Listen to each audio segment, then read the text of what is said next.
പ്രിയമുള്ളവരെ, ഞാൻ വിജയകുമാർ കളരിക്കൽ. ഒരു ക്ഷണപ്രഭ കഥ. ഒരമ്മയും മകളും. അമ്മ 45 വയസ്സ്, വെളുത്ത് മെല്ലിച്ച്.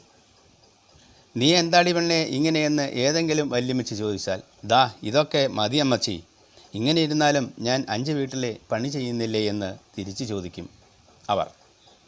ഓ ഉള്ളതാ. വെളുപ്പിനെ 4 മണിക്ക് ഉണർന്ന് വീടും മുറ്റവും അടിച്ചു വാരി, കട്ടൻ ചായ തിളപ്പിച്ച് കുടിച്ച്, ചൂടുവെള്ളത്തിൽ കുളിച്ച്, വസ്ത്രം മാറി, വീട് പൂട്ടി 6 മണിക്ക് മുൻപേ വക്കീൽ ദമ്പതികളുടെ വീട്ടിൽ എത്തും. മുറ്റം അടിച്ചുവാരി അടുക്കളയിൽ കയറി പാത്രങ്ങൾ കഴുകി വെച്ച് ഭക്ഷണം ഉണ്ടാക്കാൻ സഹായിച്ച്, നേരം നന്നേ വെളുത്ത ശേഷം തുണി കഴുകി ഉണങ്ങാനിട്ട് പ്രാതൽ കഴിച്ച്, അടുക്കള വാതിൽ പൂട്ടി, ഗേറ്റ് പൂട്ടി, താക്കോൽ ബാക്കിലിട്ട് ഓർത്തോപീഡിക് സർജൻ്റെ വീട്ടിലെത്തി. മുറ്റം ഇല്ലാത്തതുകൊണ്ട് അടിച്ചു വാരാതെ നേരെ അടുക്കളയിലെത്തി പാത്രങ്ങൾ കഴുകി അടുക്കി വെച്ച്, ക്രിസ്ത്യാനിയായ ഡോക്ടറുടെ ഭാര്യ സാമിയാർ പെണ്ണായതുകൊണ്ട് മീൻ കറിയും ഇറച്ചിക്കറിയും വെച്ച്, തുണി കഴുകി തോരാനിട്ട്, വീട് അടിച്ചു വാരി തുടച്ച് 12 മണിക്ക് 1 കപ്പ് നിറച്ച് ചായയും സാമിയാർ പെണ്ണുണ്ടാക്കിയ വടയും ബജിയും കഴിച്ച് കോളേജ് അധ്യാപകരുടെ ഫ്ലാറ്റിലെത്തി.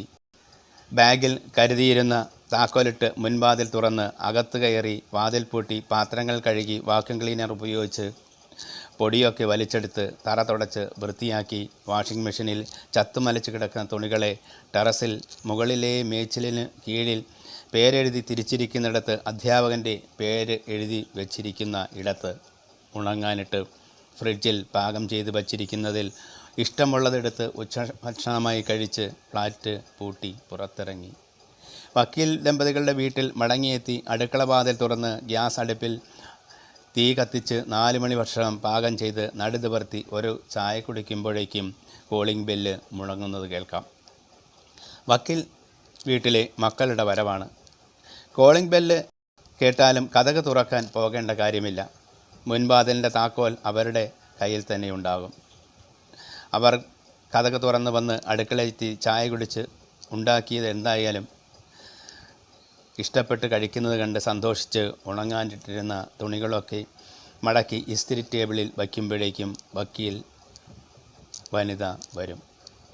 പയ്യാരം പറഞ്ഞ് അവരോടുകൂടി രാത്രി ഭക്ഷണം പാകം ചെയ്ത് കഴിയുമ്പോഴേക്കും 7 മണി രാത്രിയായിരിക്കും. അവിടെ നിന്നും രാത്രി കഴിക്കാനുള്ളത് എടുത്ത് ഓടി വണ്ടി കയറി സ്വന്തം വീട്ടിലെത്തുമ്പോൾ 8 മണി.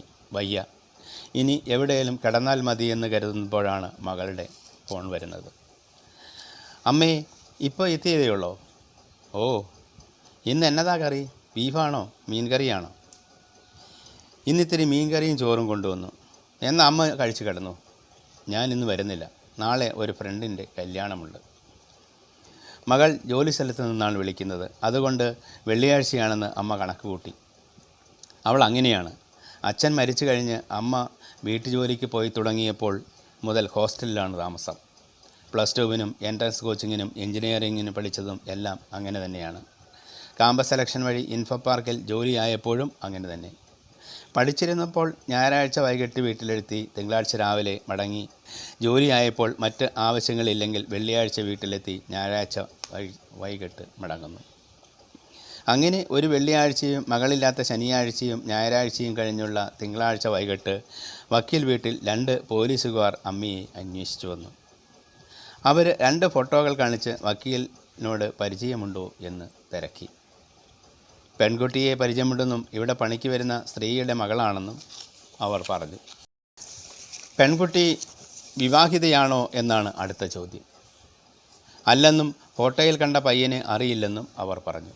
പിന്നീട് അവർ അമ്മ കേട്ടു നിൽക്കെ, ഈ പെൺകുട്ടിയും പയ്യനും കഴിഞ്ഞ ദിവസം ഒരു ആക്സിഡൻറ്റിൽ മരിച്ചെന്നും അവർ കഴിഞ്ഞ 2 നാളുകളിൽ മൂന്നാറിലെ ഒരു റിസോർട്ടിൽ താമസിച്ചിരുന്നെന്നും തിങ്കളാഴ്ച വെളുപ്പിന് മടക്കയാത്രയിൽ വാളറക്കുത്തിനടുത്ത് വെച്ച് കാർ ആക്സിഡൻറ്റ് ആവുകയായിരുന്നു പറഞ്ഞു.